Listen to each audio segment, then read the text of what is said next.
Welcome back to Biology by Shravanti. Today we are going to discuss about the reproduction.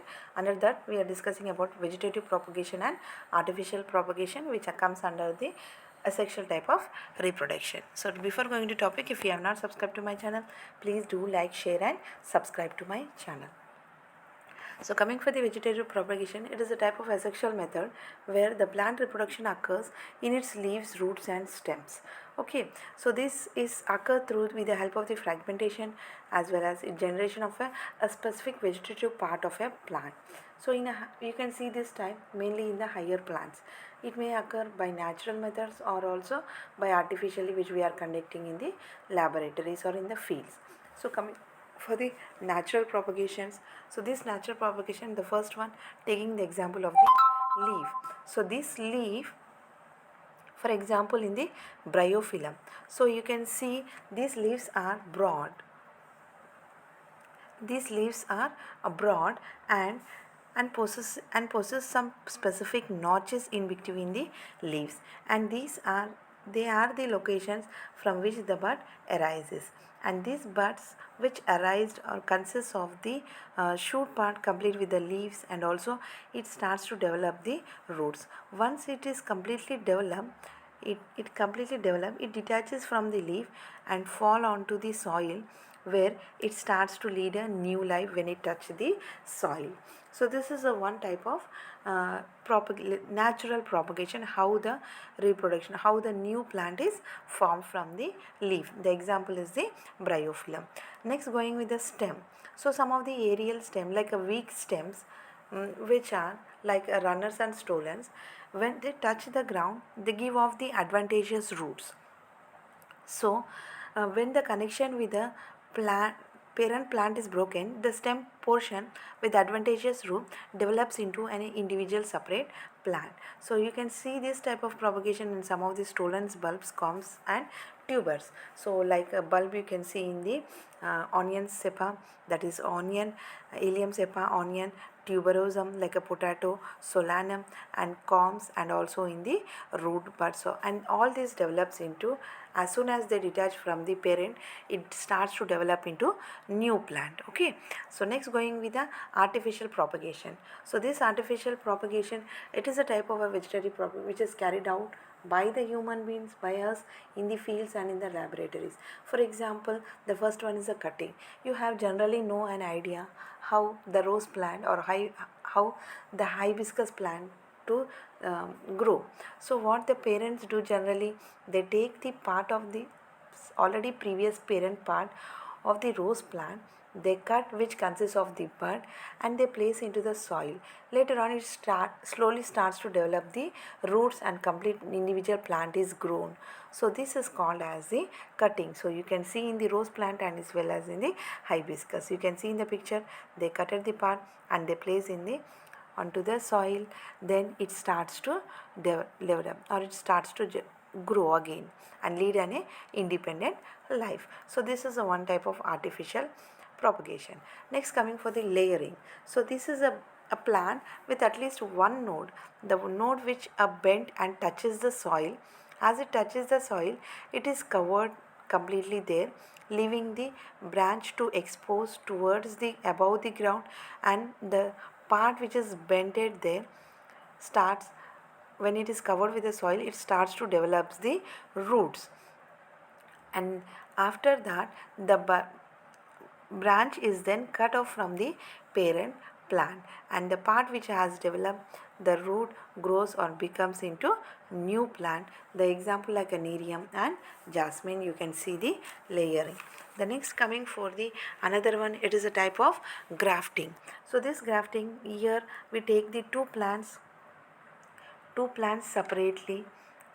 Okay, we are taking the two plants separately, and in these two plants, the first plant, this is the first plant, and cut the half of the part of the plant. So this part which is left over, we call it as the stalk. and then from the next plant you take the tip of the plant, cut it half to half, and upper part you take it and place it onto the stalk which we have cutted previously, and this part which we have chosen now we call it as the scion. Now the combination of scion one above the other, so this part we call it as a scion, and this is stalk part which consists of the roots part. So this stalk, after placing over it, tie it up with a thread and place a polythene cover over it. So the grafting is used to obtain a new plant with the desirable characters. Now it starts to develop an individual plant completely.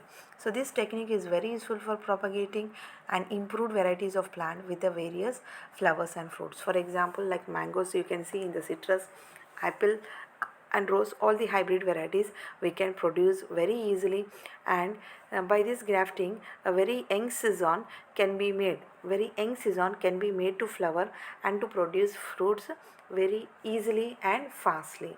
So this is an example we can see in some of the, like in banana, pineapple, orange, grapes and rose, etc. So this is about the grafting.